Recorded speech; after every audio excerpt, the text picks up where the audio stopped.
The Story of Hagar and Nadin, the Arabic version. And he did as the king commanded him and took a rest for 40 days. Then he dressed himself in his gayest dress and went riding to the king, with his slaves behind him and before him, rejoicing and delighted. But when Nadin, his sister's son, perceived what was happening, fear took hold of him and terror, and he was perplexed, not knowing what to do. And when Hagar saw it, he entered into the king's presence and greeted him. And he returned the greeting and made him sit down at his side, saying to him, "O my darling Hagar, look at these letters which the king of Egypt sent to us, after he had heard that thou wast slain. They have provoked us and overcome us, and many of the people of our country have fled to Egypt for fear of the taxes that the king of Egypt has sent to demand from us." Then Hagar took the letter and read it and understood all its contents. Then he said to the king, "Be not wroth, O my lord. I will go to Egypt, and I will return the answers to Pharaoh, and I will display this letter to him, and I will reply to him about the taxes, and I will send back all those who have run away, and I will put thy enemies to shame with the help of the Most High God, and for the happiness of thy kingdom." And when the king heard this speech from Hagar, he rejoiced with a great joy, and his heart was expanded, and he shewed him favor. And Hagar said to the king, "Grant me a delay of 40 days, that I may consider this question and manage it." And the king permitted this. And Hagar went to his dwelling, and he commanded the huntsmen to capture 2 young eaglets for him. And they captured them and brought them to him. And he commanded the weavers of ropes to weave 2 cables of cotton for him, each of them 1,000 cubits long. And he had the carpenters brought, and ordered them to make 2 great boxes, and they did this.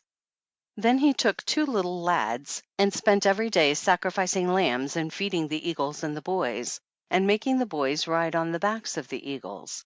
And he bound them with a firm knot, and tied the cable to the feet of the eagles, and let them soar upwards little by little every day to a distance of 10 cubits, till they grew accustomed and were educated to it.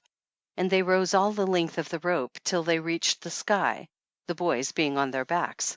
Then he drew them to himself. And when Hagar saw that his desire was fulfilled, he charged the boys that when they were borne aloft to the sky, they were to shout, saying, "Bring us clay and stone, that we may build a castle for King Pharaoh, for we are idle." And Hagar was never done training them and exercising them till they had reached the utmost possible point of skill. Then leaving them, he went to the king and said to him, "O my lord, the work is finished according to thy desire. Arise with me, that I may shew thee the wonder." So the king sprang up and sat with Hagar, and went to a wide place, and sent to bring the eagles and the boys. And he tied them and let them off into the air all the length of the ropes, and they began to shout as Hagar had taught them. Then he drew them to himself and put them in their places. And the king and those who were with him wondered with a great wonder. And the king kissed Hagar between his eyes and said to him, "Go in peace, O my beloved, O pride of my kingdom, to Egypt, and answer the questions of Pharaoh, and overcome him by the strength of the Most High God." Then he bade him farewell, and took his troops and his army, and the young men and the eagles, and went towards the dwelling of Egypt. And when he had arrived, he turned towards the country of the king. And when the people of Egypt knew that Sennacherib had sent a man of his privy council to talk with Pharaoh, and to answer his questions, they carried the news to King Pharaoh, and he sent a party of his privy counselors to bring him before him. And he came and entered into the presence of Pharaoh, and did obeisance to him, as it is fitting to do to kings. And he said to him, "O my lord the king, Sennacherib the king hails thee with abundance of peace and might and honor. And he has sent me, who am one of his slaves, that I may answer thee thy questions, and may fulfill all thy desire. For thou hast sent to seek from my lord the king a man who will build thee a castle between the heaven and the earth. And I, by the help of the Most High God, and thy noble favor, and the power of my lord the king, will build it for thee as thou desirest. But, O my lord the king, what thou hast said in it about the taxes of Egypt for 3 years, now the stability of a kingdom is strict justice, and if thou winnest, and my hand hath no skill in replying to thee, then my lord the king will send thee the taxes which thou hast mentioned, And if I shall have answered thee in thy questions, it shall remain for thee to send whatever thou hast mentioned to my lord the king.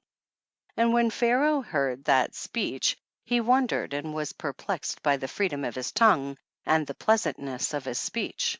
And King Pharaoh said to him, O man, what is thy name? And he said, Thy servant is Abiquam, and I am a little ant of the ants of King Sennacherib.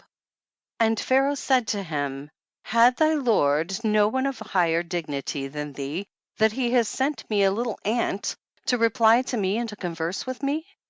And Hagar said to him, O my lord the king, I would to God most high that I may fulfill what is on thy mind, for God is with the weak that he may confound the strong.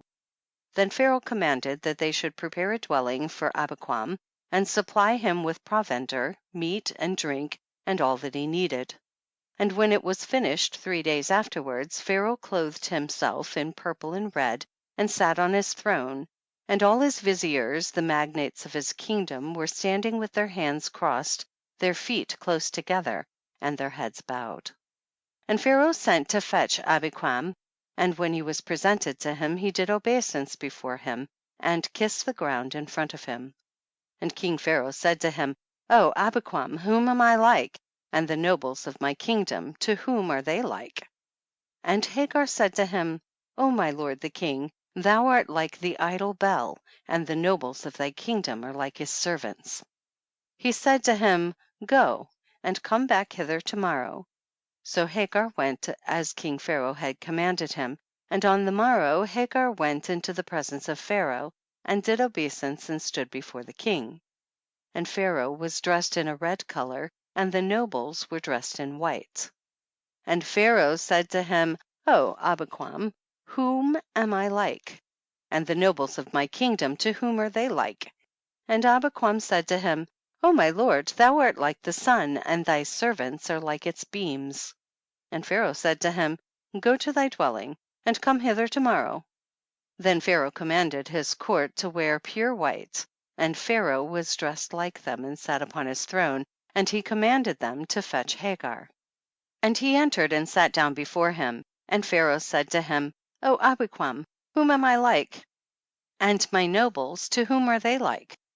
And Abiquam said to him, O my lord, thou art like the moon, and thy nobles are like the planets and the stars.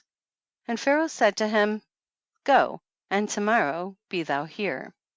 Then Pharaoh commanded his servants to wear robes of various colors, and Pharaoh wore a red velvet dress, and sat on his throne, and commanded them to fetch Abiquam. And he entered and did obeisance before him. And he said, O Abiquam, whom am I like?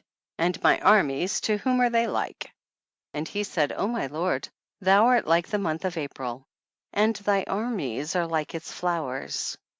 And when the king heard it, he rejoiced with a great joy, and said, O Abiquam, the first time thou didst compare me to the idol Bel, and my nobles to his servants, and the second time thou didst compare me to the sun, and my nobles to the sunbeams, and the third time thou didst compare me to the moon, and my nobles to the planets and the stars, and the fourth time thou didst compare me to the month of April, and my nobles to its flowers. But now, O Abiquam, tell me, thy lord King Sennacherib, whom is he like? And his nobles, to whom are they like? And Hagar shouted with a loud voice and said, Be it far from me to make mention of my lord the king, and thou seated on thy throne. But get up on thy feet, that I may tell thee whom my lord the king is like, and to whom his nobles are like. And Pharaoh was perplexed by the freedom of his tongue and his boldness in answering. Then Pharaoh arose from his throne and stood before Hagar and said to him, Tell me now, that I may perceive whom thy lord the king is like, and his nobles, to whom they are like.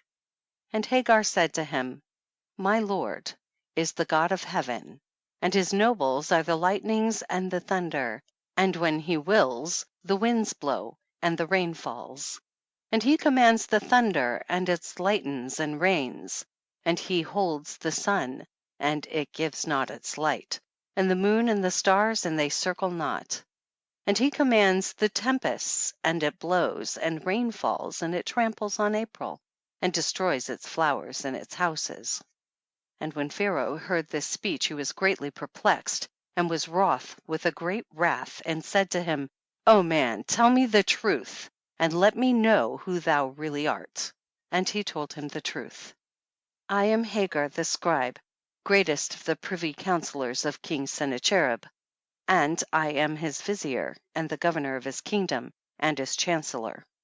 And he said to him, Thou hast told the truth in this saying, but we have heard of Hagar that the king Sennacherib has slain him, yet thou dost seem to be alive and well. And Hagar said to him, Yes, so it was, but praise be to God who knoweth what is hidden, for my lord the king commanded me to be killed, and he believed the word of profligate men, but the Lord delivered me, and blessed is he who trusteth in him. And Pharaoh said to Hagar, Go, and tomorrow be thou here, and tell me a word that I have never heard from my nobles, nor from the people of my kingdom and my country.